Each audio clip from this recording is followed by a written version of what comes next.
Afternoon and welcome to this special broadcast of the Reserve Bank's Monetary Policy Committee's latest interest rate decision announcement. Reserve Bank Governor Jill Marcus is on the podium, so we'll cross straight to it.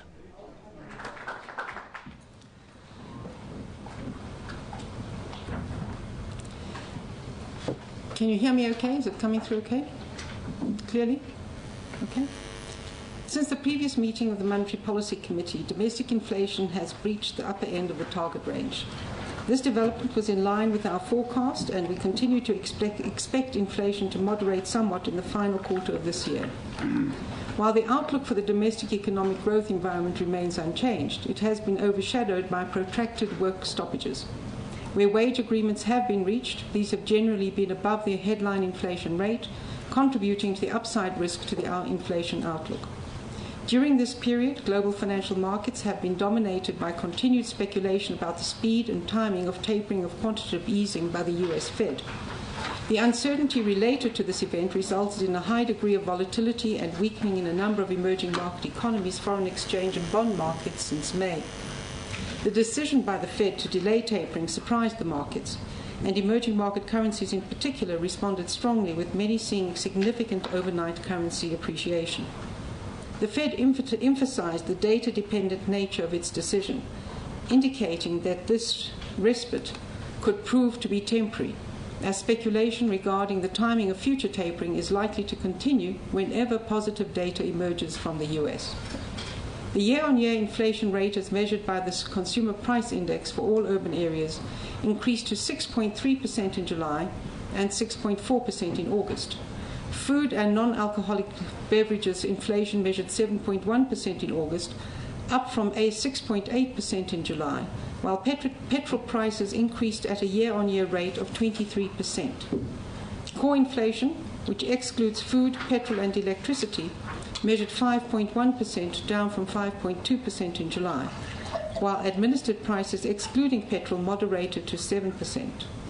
The headline producer price inflation for final manufactured goods accelerated to 6.6% in July, up from 5.9% in June. The inflation forecast of the bank has deteriorated further since the previous meeting of the MPC. The forecast for 2013 is unchanged at an average of 5.9%, but inflation is now expected to average 5.8% in 2014, compared with 5.5% in the previous forecast. The forecast for 2015 has been raised from 5.2% to 5.4%, and inflation is expected to average 5.3% in the final 2 quarters of that year. The current breach of the inflation target is still expected to be temporary, and the peak was possibly reached in August. The deterioration in the forecast is mainly due to changes in assumptions related to the exchange rate of the rand and petrol prices, but given the overnight developments, these assumptions will be revisited on an ongoing basis. The forecast for core inflation for 2013 is 0.1 percentage point lower, at an average of 5.2%. This measure is then expected to average 5.4% and 5.3% in the coming 2 years, compared with the previous forecasts of 5.2% and 5% respectively, and to measure 5.1% in the final quarter of 2015. This upward drift of underlying inflation is due to the lagged effects of the depreciation of the rand exchange rate and the impact of higher unit labor costs. Inflation expectations, as measured in the survey conducted in the 3rd quarter of 2013 by the Bureau for Economic Research, have remained stable around the upper end of the target range. It is of concern to the MPC that inflation is expected to average 6% in 2013 and 6.2% and 6.1% in the subsequent 2 years respectively. Business respondents expect inflation to average 6.4% in both 2014 and 15, slightly lower than in the previous forecast, while expectations of trade unionists are unchanged from the previous survey at 6.2% and 6.3% for these respective years. The expectations of economic analysts have deteriorated slightly since the previous survey, but still expect inflation to average below 6% over the period, and to average 5.8% and 5.5% in 2014 and 15 respectively. Global economic prospects have improved in a number of the advanced economies, but downside risks remain. Growth in the US appears to be gradually improving, despite fiscal headwinds, and most forecasts are for growth in excess of 2.5% in 2014. There are, however, a number of downside risks to the outlook which were also highlighted by the Fed. Financial conditions have tightened since the initial tapering announcement, and there are fears that the significantly higher mortgage rates and the observed downturn in mortgage applications could derail the nascent recovery in the housing market, posing a risk to household consumption expenditure. Fiscal policy is also seen as a source of downside risk, with the debt ceiling issue expected to resurface in mid-October. Failure to find resolution could result in further unplanned fiscal expenditure cuts. The Eurozone emerged from its protracted recession in the second quarter of 2013, led by Germany, but economic growth is expected to remain weak and below trend for some time. This negative outlook is compounded by fragile political environments in a number of countries, including uncertainty regarding the ability of some of the peripheral countries to meet the conditions of their bailout clauses amid stringent fiscal consolidation measures and deteriorating debt dynamics, and slow progress towards a banking union. The Japanese economy appears to be responding to the stimulus packages and the weaker yen, but it is still too early to assess the sustainability of their recovery. Fears of a marked slowdown in China have abated somewhat following strong growth in industrial production in August, amidst easing liquidity and bank lending conditions. While there are some concerns that the recent improvement is based on an unsustainable credit boom, growth in excess of 7% in 2014 is generally expected. The expectation of an end to US quantitative easing prompted a sell-off of emerging market assets, which has the risk of further undermining the weaker growth outlook that has been apparent for some time. While financial markets in these countries have reacted positively to the Fed's decision not to begin tapering at this stage, the underlying weaknesses are expected to persist. Monetary policy in the advanced economies remain highly accommodative, and forward guidance suggests that low policy rates will be maintained for some time. Inflation in the advanced economies remains very low, but there is speculation that a faster than expected decline in the US unemployment rate could prompt an earlier start to normalization of monetary policy in the US. Some emerging markets, notably Brazil, Indonesia, Turkey, and India, have either tightened monetary policy in response to currency depreciation, implemented a range of direct controls on capital flows, or engaged in direct intervention in the foreign exchange markets. The exchange rate of the rand has been highly volatile since the previous meeting of the MPC, against the backdrop of a widening current account deficit, domestic labour disputes, and the reversal of capital flows to emerging market economies. The rand's strong co-movement with other emerging market currencies suggests that external factors predominated over this period. Since the previous MPC meeting, the rand has fluctuated in a range between around R9.55 and R10.50 against the US dollar, and appreciated by 2.3% against the dollar, but is more or less unchanged on a trade-weighted basis. The uncertainties related to possible changes in US monetary policy have reflected in the volatile non-resident activities in the domestic bond and equity markets. Following net sales of domestic bonds to the value of $17.9 billion between May and August in reaction to the Fed tapering announcement, non-residents have been net purchasers of bonds in September to the value of $9.3 billion, bringing the cumulative total since the beginning of the year to $14.9 billion. Non-resident appetite for domestic equities has remained strong following net sales in 2011 and 2012, with year-to-date net purchases of 28.3 billion rand. The risks to the inflation outlook from the exchange rate remain elevated and dependent on its future trend. A sustained depreciation trend could pose a significant risk to the inflation outcome. While there are some signs of generalized price pressures evident in the producer price index, to date the pass-through to consumer price inflation has been relatively muted, given the weak pricing power in the current low-growth environment. The rand is expected to remain sensitive to global sentiment as well as to the current account deficit, which widened to 6.5% of GDP in the second quarter of 2013. The deficit is expected to narrow in the coming months in response to the depreciated currency. However, this response is expected to be slow, given the import-intensive nature of capital expenditure by the state-owned enterprises in particular. Furthermore, export revenues are hampered by weak external demand, strike activity in the mining and motor vehicle sectors in particular, and declining terms of trade. The stepping up of exports is critical to address the current account deficit. While the rand has appreciated significantly in the last few days, the experience of the past few months is indicative of its vulnerability to future changes in US monetary policy. The domestic growth outlook is unchanged since the previous MPC meeting. The real GDP growth rate of 3% recorded in the second quarter of 2013 was driven mainly by a recovery in the manufacturing sector following the marked contraction in the first quarter. Despite the rebound, growth was below the estimated potential of around 3.5%, and the negative output gap widened further. The bank's forecast of GDP growth is unchanged. We still expect growth to average 2% in 2013 and 3.3% and 3.6% in the next 2 years, respectively. The composite leading business cycle indicator of the bank declined slightly in June, continuing its broadly sideways movement, confirming the subdued growth outlook. Business sentiment remains weak.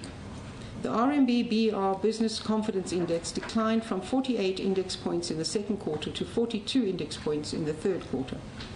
There are, however, tentative signs of improvement in the manufacturing sector. The Kagiso PMI index increased to its highest level in 6 years, and in July the physical volume of manufacturing production increased by 3.5% on a month-on-month basis and 5.4% year-on-year. Capacity utilization also increased marginally in the second quarter of 2013 to 81.3%. Despite these positive trends, manufacturing output is expected to be adversely affected by protracted strikes, particularly in the motor vehicle sector. Mining output, which contracted in the second quarter, is expected to contribute positively to growth in the third quarter, following strong increases in production in July and a relatively quick resolution of the strikes in the gold mining sector. Growth in real gross fixed capital formation remains relatively weak, at an annualized rate of 2.7% in the second quarter of 2013. A positive feature is the acceleration in the growth of private sector fixed investment expenditure to 4.4%, which more than offset the decline in outlays by the public corporations, mainly due to unplanned construction delays. Gross fixed capital formation as a percentage of GDP increased marginally to 19.5% in the second quarter, still well below the levels of around 24% reached in 2008 and the National Development Plan target of 30% by 2030. Employment trends remain extremely subdued, consistent with the slow pace of economic growth. According to the quarterly employment statistics of Stats South Africa, formal non-agricultural employment increased by a mere 7,000 employees, or 0.1%, between the quarters ended June 2012 and June 2013. Of great concern is the loss of jobs in the tradable sectors of the economy. Over this period, there was a loss of 23,000 employees in the mining sector and a total of 7,000 in the manufacturing and construction sectors, while there was an increase of 26,000 employees in the community, social and personal services industry. Growth in final consumption expenditure by households has been on a declining trend since the first quarter of 2012, but may have bottomed out, having increased from 2.3% in the first quarter to 2.5% in the second quarter. There was a notable increase in the consumption of durable goods, which could include preemptive buying ahead of possible exchange rate-induced price increases, as reflected in the sharp decline in new vehicle sales in August. The moderate trend in consumer demand is also reflected in the 2.8% year-to-year increase in retail trade sales in July, and the month-on-month decline of 0.5%. The FNB Consumer Confidence Index increased significantly in the third quarter, and expenditure is expected to be positively affected by high wage settlements and positive wealth effects. Nevertheless, consumption expenditure growth is expected to be constrained by low employment creation, high household debt levels, declining rates of credit extension to households, and high petrol and electricity price increases, all of which are likely to curtail discretionary spending. The trend of wage settlements remains an upside risk to inflation and job creation. The current wage bargaining round has seen a wide range of settlements, generally above the current inflation rate. According to Andrew Levy employment publications, the overall average wage settlement rate in collective bargaining agreements was 7.9% in the first half of 2013, and this is likely to have increased in the third quarter. According to data derived from the QES, average salary and wages per worker over 4 quarters increased by 8.7% in the quarter ending June 2013. But when accounting for productivity increases, the unit labor cost increase amounted to 6.8%. The ultimate impact on inflation will depend in part on the increase in the total wage bill, as the impact of higher wages may be offset by job losses or slower employment creation. We are concerned that the increase in productivity, although relatively low, reflects job losses and a switch to more capital-intensive production. The moderate pace of bank credit extension to the private sector has been maintained, with 12-month growth of 8.7% in total loans and advances recorded in July. Installment sale credit and leasing finance remained robust, while growth in general loans to households, which is mainly unsecured lending, declined to 20.2% in July, the lowest rate of growth since August 2010. The shorter-term trends for unsecured lending are more marked, with growth in the 3 months to July measuring 11% and negative growth in loans of less than 30,000 rand. Growth in mortgage credit extension has remained subdued. 12-month growth in credit extension to the corporate sector declined from 10.5% in June to 8.7% in July, with some indications that this reflects a lack of demand by corporates. They remain relatively cash flush and have also placed increasing reliance on corporate bond issues. Food prices are a risk to the inflation outlook, although the continued downward trend of international food prices has helped to offset the impact of the weaker rand on maize and wheat prices. Consumer food inflation measured 7.4% in August, while at the producer price level, manufactured food price inflation measured 7.5% in July. Price increases of agricultural products, by contrast, were muted at 0.5% in July, with year-on-year declines in the prices of cereals and meat, but strong increases of 21.4% in fruit and vegetable prices. The immediate risks to inflation from international crude oil prices appear to have abated for now, following a decline in the political risk premium, but prices remain highly sensitive to developments in the Middle East in particular. Having increased to a level of around $118 per barrel in response to events in Egypt and Syria, the price has since moderated to around $110 as the risk of U.S. military action in Syria has subsided. Petrol prices increased at a year-on-year rate of 23% in August, but favorable base effects and the small decline in the price in September are likely to result in a far lower rate of petrol price inflation in that month. The combination of a lower oil price and a stronger exchange rate observed in recent days is likely to result in a further moderate price decline in October, reversing the expectation early in the month of a further significant increase. The Monetary Policy Committee assesses the risks to the inflation outlook to be on the upside, mainly due to exchange rate and wage pressures. The decision of the Fed to delay tapering has provided a temporary reprieve to the exchange rate. However, the continued uncertainty relating to the timing of the inevitable slowdown in bond purchases and its data-dependent nature imply that emerging market currencies, including the rand, are likely to experience a protracted period of volatility. In the short run, these developments may have moderated the risk to inflation from the exchange rate, but medium to longer term risks remain, which will be assessed on an ongoing basis. The MPC remains mindful of the conflicting policy choices that it faces. The breach of the upper end of the inflation target is expected to be temporary, but the longer term trajectory is uncomfortably close to the upper end of the target range. At the same time, there are still no significant demand-side pressures in the economy, and consumption expenditure growth is subdued.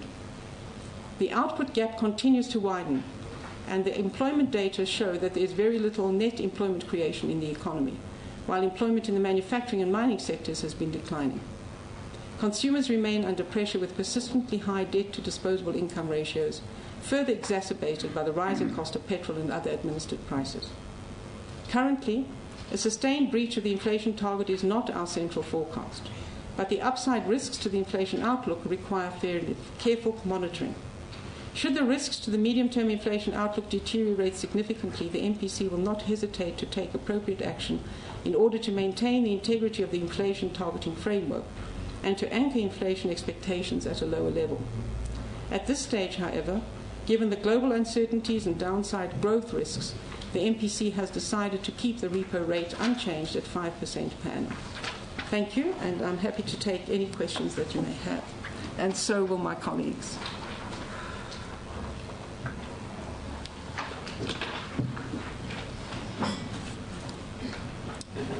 Yes, sir. John Sullivan from The Economist magazine.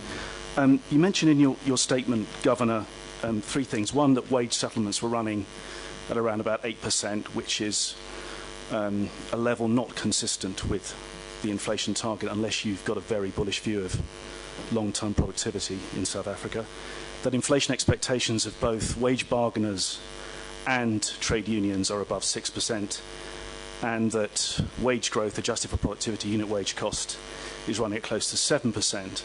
Now, one interpretation of that is that wage setters and trade unions no longer believe that the Reserve Bank is capable of keeping inflation within the target range over the medium term, and that more than careful monitoring might be needed. What's your response to that? Well, I think that there are a number of issues as to what is driving the question of wage increases. And if you look at it, the demand of wages and the actual settlement are vastly different. So that you can have wage demands at the start that are very different from what the ultimate settlement is. But as we said in the statement, we are concerned that it remains above the inflation target band, even if relatively reasonably compared to where the wage demands start. Is this a reflection that they don't believe that CPI will be contained within the band? I think that's less to do with the issues than with the dynamics of labour in South Africa at the moment. And I think that it is the responsibility of employers and employees to find ways in which you come to some understanding of what is doable. The risks to jobs are great, and that's what we're also emphasising, is that it may not affect the total wage bill. So that in terms of inflation, the pass-through and what would affect it would depend on what is the total wage bill. And what we're seeing is that one of the impacts is job losses. That is clear in the numbers that have just come out. So I think they should not doubt that the bank will do what is required. But as we've said in the statement, it's a balancing act at this point in time as to what is appropriate, because we have different policy responses to the challenges that are facing us. Slower growth, rising inflation. And at this point in time, we feel that it is the risk to inflation, and we've emphasized that in the statement, is something that, in fact, in our view, is increased. So we are advising to the best that we can about our concerns of rising inflation, and that it is at the upper end of the band, and in terms of expectations, but also that the last two numbers have, and as we said, we expected the third quarter to breach the band and average 6.3%. But that is certainly of concern for us, and we are emphasizing our concerns there.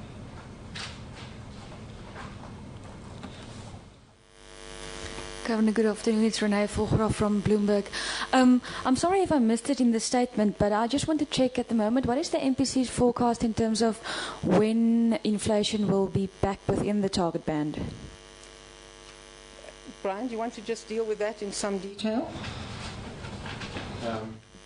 Yes, the forecast for 2013 is more or less unchanged relative to the previous forecast. So, as expected, we have reached the upper end of the inflation target for this quarter. We expect that the August number was probably the peak, and that it'll start moderating from then. So we expect in the fourth quarter that we'll be back at the upper end of the target range. But not necessarily for every month in that quarter, but on average we should be back in that quarter. So it is more or less the same as the previous forecast, that the peak is in the third quarter and we're back in the fourth quarter. Sorry, I just want to check back within the range, not just back at the upper end. We'll be back in the range at the upper end. Thank you. Yes.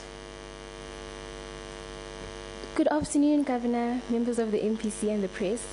If the economy is to recover and the rand is to stabilize and the foreign economy is to improve, impacting positively on our exports and our South African economy, what decision would be taken in terms of the repo rate? Who would like to deal with that one? Rashad? Well, There are lots of ifs there. yeah. Look, I mean, the question is that there's too many imponderables. It's very difficult to say a decision would be made. I think the critical thing is to look at the logic of how the MPC operates and what the inflation targeting framework is all about. If the economy picks up and there's economic growth is very robust, but there's a real threat to demand side inflation, then you can imagine, in that scenario that the MPC would react very differently if the economy picks up but inflation is rather benign. So this is just important variables of kind of whether inflation is above or below the target, the trajectory of inflation related to what happens with growth is what ultimately determines our key parameters for determining the way we think about monetary policy. Thank you. Yes, sir. Pat McGrory from the Wall Street Journal. You mentioned in this statement that the Federal Reserve's decision last night has brought some reprieve to the rand, but that the outlook is uncertain and continuously volatile. Could you just elaborate on how expectations for eventual Fed tapering are going to impact on the rand and South Africa's economy, and whether concerns that you and the finance minister have raised about the increasing connections that South Africa has to those decisions, whether those have been addressed? Well, look, I think that's a very multi-layered question. First of all, in terms of its potential impact, it depends how many times we're going to have meetings where there's an expectation. If you take like this meeting that has just been, an expectation that tapering will start and it doesn't. Because then every time there's good news out of the data coming from the US, and Bernanke made it very clear it's data dependent, there's going to be more speculation about whether there's going to be tapering or not. And as you've seen, is that it builds its own momentum.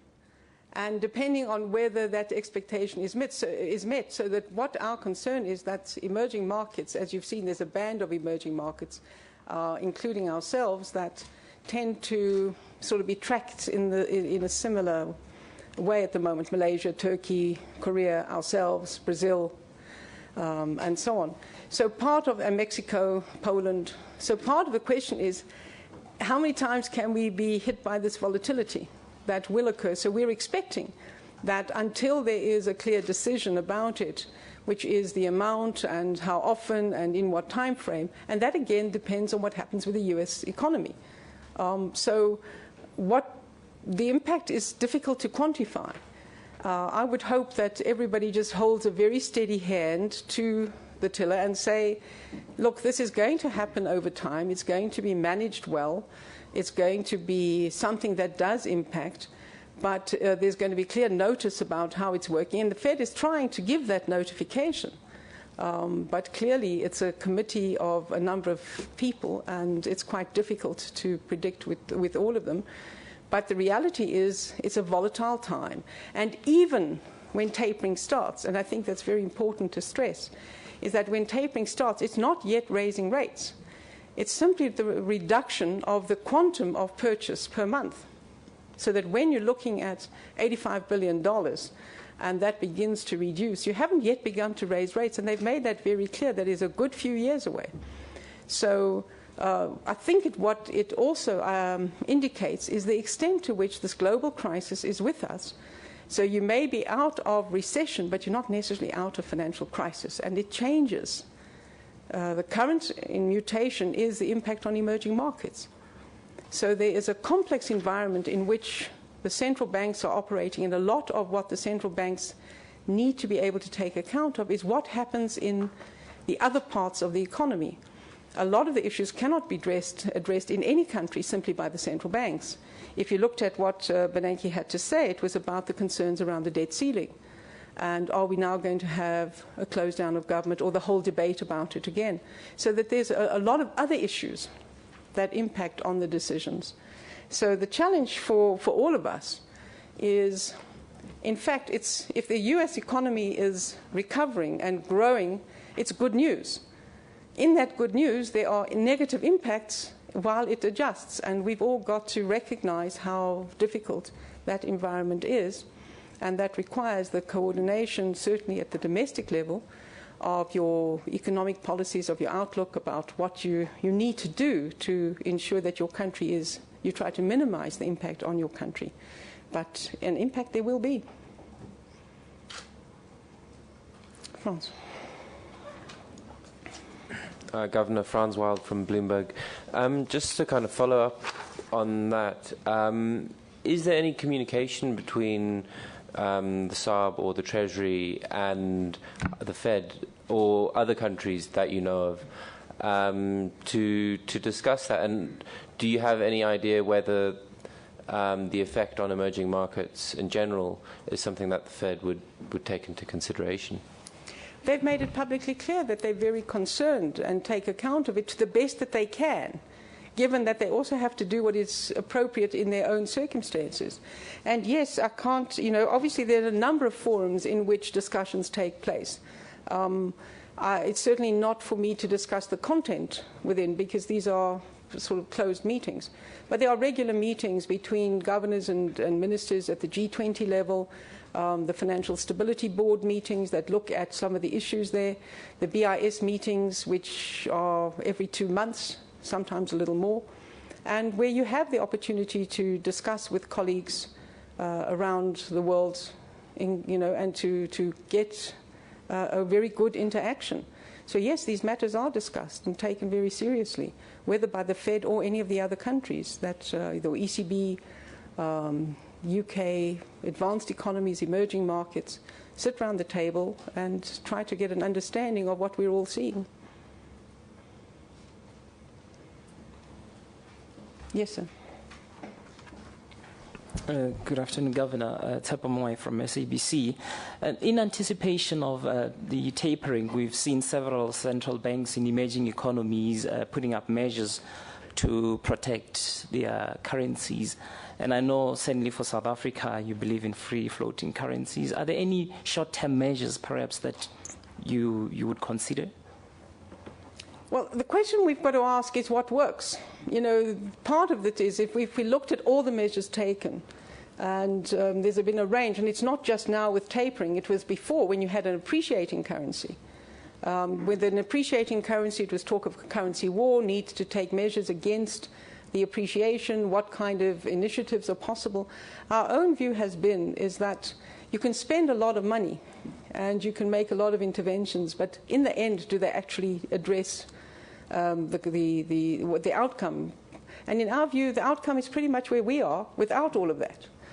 So each country is taking a decision in relation to its specific concerns and its circumstances. So if you take Brazil, for instance, if you talk about whether it wants to intervene in the currency, Brazil has close to $400 billion in reserves. South Africa has 45 billion. The choices Brazil has about intervention in relation to its reserves is very different from the choices we've got. So, they're able to do that, and if they spend, as they said they're going to use, I think it's $60 billion at the moment, is their purchase or what they're going to intervene with in the next year, in the current period. $60 billion is more than our entire reserves.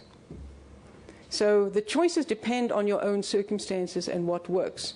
Obviously, there's a range, and I indicated a little bit in the statement, there's been various interventions that have been taken, and I hope for the countries that take them it works, but we've taken the positions we have, which is that a floating exchange rate is the shock absorber in these kind of circumstances, and that as a country we need to look at what we need to do together in all aspects of the economy, together, to ensure that we address the vulnerabilities that we have, because we are a country with a twin deficit, current account deficit, fiscal deficit, and that's why we've said again in the statement, addressing the question of our exports becomes extremely important to address some of the pressures on the current account.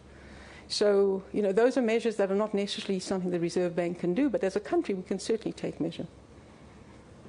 I don't know if anyone would like to elaborate on anything. Dan? Yeah? Yeah, maybe just to add, I think the Governor's covered that very comprehensively. I mean, the only issue that maybe one could add Well, there we have it, the decision.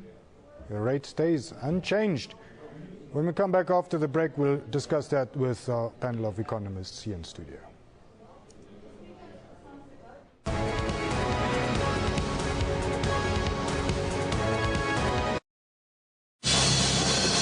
That boy Sticks is the best there is. But nobody can play with him. No one wants to play with me. I don't know what it is. I don't know. I don't know where you get the energy. I guess we'll never know.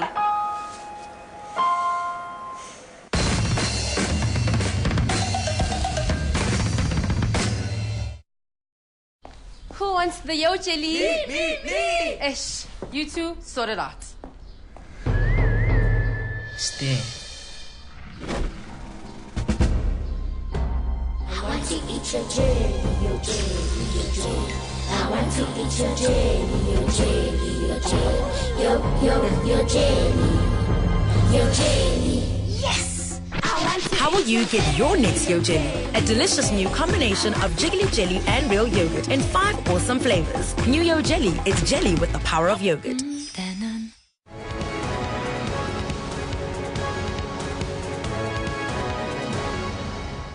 Welcome back. Well, the Reserve Bank has decided to keep its interest rates unchanged, and we're going to discuss that now with our esteemed economist Tindani Manchimuli from Liberty Retail and Sizwe Nkatlana from FNB. Welcome to both of you. Ladies first, the speech this time, in tone at least, it seemed that the governor was in a much better mood than the last time around. I don't know if that has anything to do with Christmas coming up, but the content of the speech seems to have been different. I think that the tone and the mood to me seem to be quite hawkish. I think this is the first time that I've heard her being very definitive that the Reserve Bank will not hesitate to act should the inflationary pressures continue going up. And that means that they might have to raise interest rates. And that's a change in the tone. I mean, they're very concerned about input pressures coming up from the wage settlements, the disputes that are going up now, the weakness of the rand in view of the wide current account deficit. So those are major concerns for the Reserve Bank. And this is not something that is going to go away now in the short term. I mean, the tone of labor disputes in South Africa, I think, in the long term or medium to long term seems set to be acrimonious and with wage settlements way above the inflation rate. First half of the year, she talked about 7.9%, and this is expected to increase in the second half of the year. And I think that is a major concern for the bank. Sizwe, do you think that wage pressures really can push demand side that much? Well, I think it's a concern. However, I do think that in this current economic environment, and we've seen it in the latest employment numbers, that it's a risk, but it's something that might not transpire, because I think that higher wages will be offset by lower employment.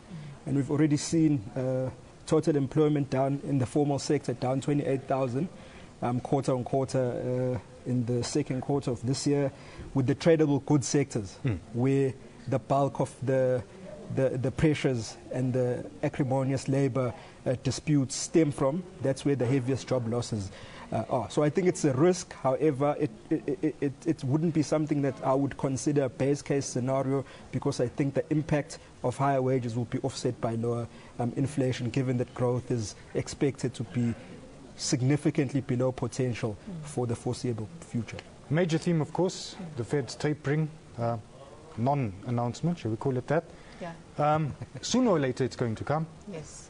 And judging by the GDP forecasts of the bank, demand side is also on its way. So it seems that a hike is inevitable. A hike will be inevitable if we continue to see the rand deteriorating. What the non-event of the Fed did result in is that the rand strengthened significantly. So if that is put off somewhat for the rest of the year, we're going to see that the rand is not going to go to the depth that it went to in terms of depreciating. And that is going to help on the import component of inflation. We did see food inflation edging up a bit. It would have, we wouldn't have seen that happening had the rand not depreciated, because international food prices are coming down. We did see some upside on the appreciation of the rand in terms of petrol prices, expected to moderate a bit instead of going up as we had expected. So when that does happen, that is going to reverse the trend. So the rand is going to be volatile going forward. The concern there is a deficit on the balance of the current account, because we tend to rely heavily on imports. Even if the rand is depreciating, the offset that comes from higher exports as the global economy is appreciating was really not enough to offset what we import, and hence the size of the current account deficit. And that on its own, without any tapering on or anything coming from outside, is a concern for the rand itself, the size of the deficit and how we're going to finance that. Intervention was a major topic there as well. I suppose the only thing we can do is intervene in the budget. In terms of? Well, when the minister announces his speech, try to get the deficit down somehow. So, yeah, so I think that's more a structural issue in terms of the current account deficit. In terms of the budget deficit, we already know that we are on a path of fiscal consolidation. We were told 4 years ago by the Treasury that they would engage in counter-cyclical fiscal stimulus, buy us, the private sector, consumers, etc., time to heal our balance sheets. That has happened, and we're told that once that happens, the budget deficits would be narrowed as fiscal expenditure is consolidated. And so the budget review of this year reiterated that the expectation is for the budget deficit to narrow from around 5% in the last fiscal year to around 3% by the end of this MTF period. I think that's 2016, 2017, and that by then we will be running a primary budget surplus. In other words, we will be living within our means before we have to pay down the state debt, the interest on the state debt cost, which means that there's a little bit left to pay down the principal. Yeah. So our budget, or our government debt as a percent of GDP is expected to start stabilizing over the next a couple of years. So I think that's already in the arithmetic. And the numbers, the monthly expenditure and revenue numbers of governments are actually tracking what the budget review said. So I think that plan is playing out. And we hope that obviously these numbers continue to track over the rest of this year. So does that mean the rand is going to at least stabilize? I don't think the rand volatility is dependent on the deficit of the government. It's got so many other factors influencing it. Part of that, as you mentioned, the volatility was dependent on whether is the Fed going to taper, because if that does happen, it simply means that you're going to drain liquidity of the market, effectively meaning that you're raising interest rate. Even if the Fed doesn't definitively say we're raising rates, money just becomes just more expensive. Sorry, Tindani, I've got to interrupt you. We'll come back to that point. First, we need to go to an ad break.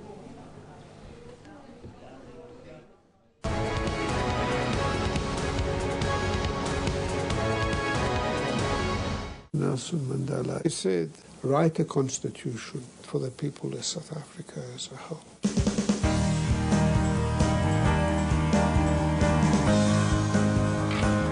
And we got the views of the people throughout the country, and I think we didn't do a bad job.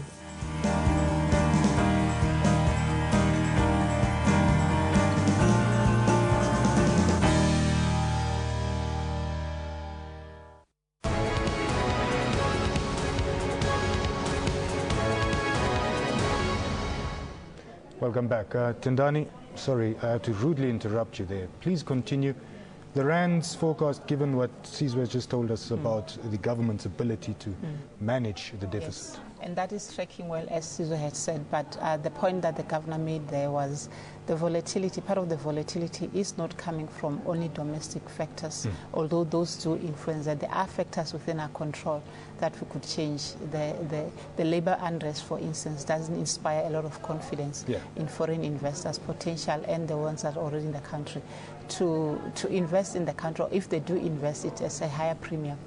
We have to pay a higher premium for that because of the perceived country risk.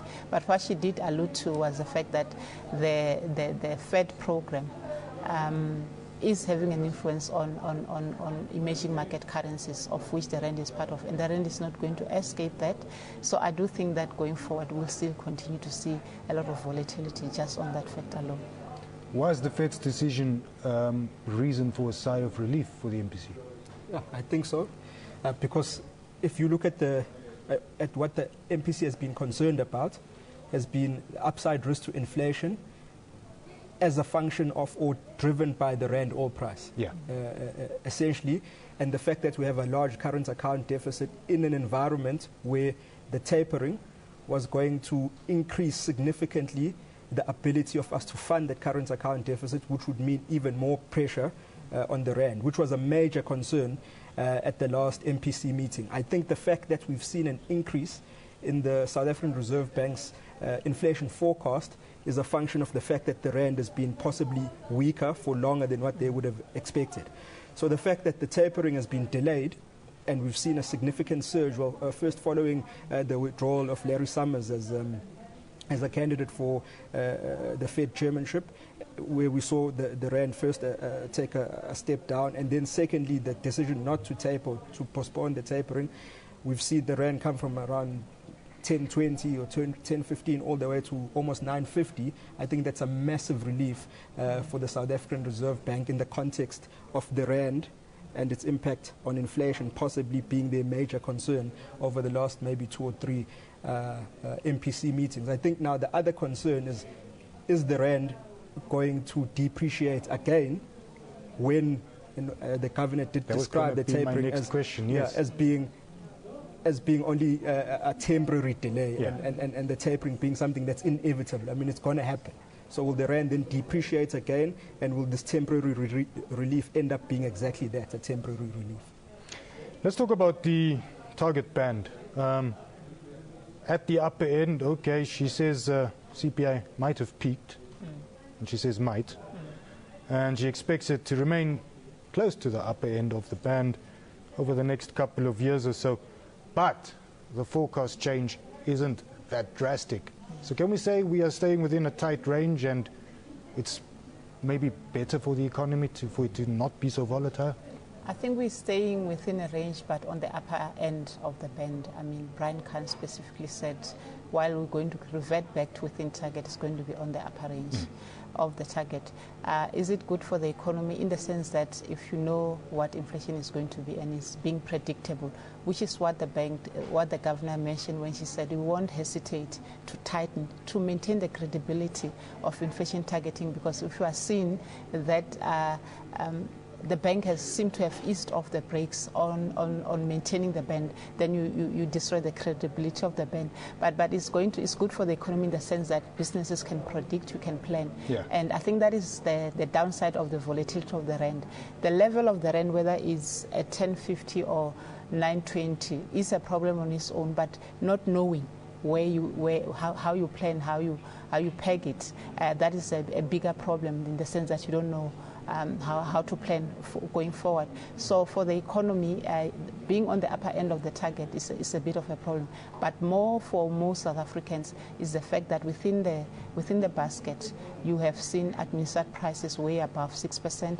We've seen petrol prices, transport costs way above 6%. We have seen food prices in an environment where internationally food prices are coming down.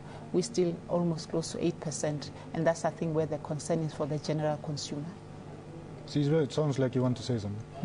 Yeah, so I mean, I'm very concerned about this upward adjustment of next year's inflation forecast, because before you could describe the SAB's own inflation outlook as being relatively benign. I mean, if you're forecasting a peak at around 6.3% in Q3, and then inflation to be well within, which was the language that was used previously, the target range, as opposed to back within the target range by the end of this year, but towards the upper end, and then further to that forecasting inflation of around 5.5% for next year. Well, hey, guess what? Now the forecasts are almost just below the upper end of the inflation target band. So this whole theme that inflation is only going to be a temporary problem, which is going to abate and be muted over the course of 2014, then led the market to believe, when I say the market, I mean economists, to believe that the theme for monetary policy is low for longer, with people only seeing interest rate hikes possibly late in 2014 or even beginning of 2015.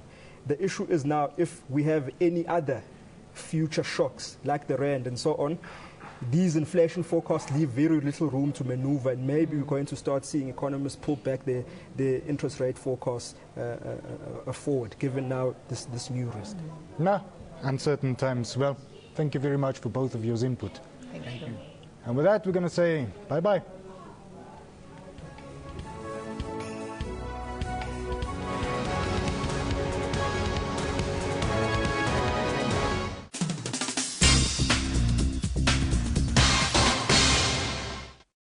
Still to come on 3 tonight. Modern world collides with tradition in Isidingo at 7:30. Then life's intimate details in the great local show On the Couch at 8. And encompassing style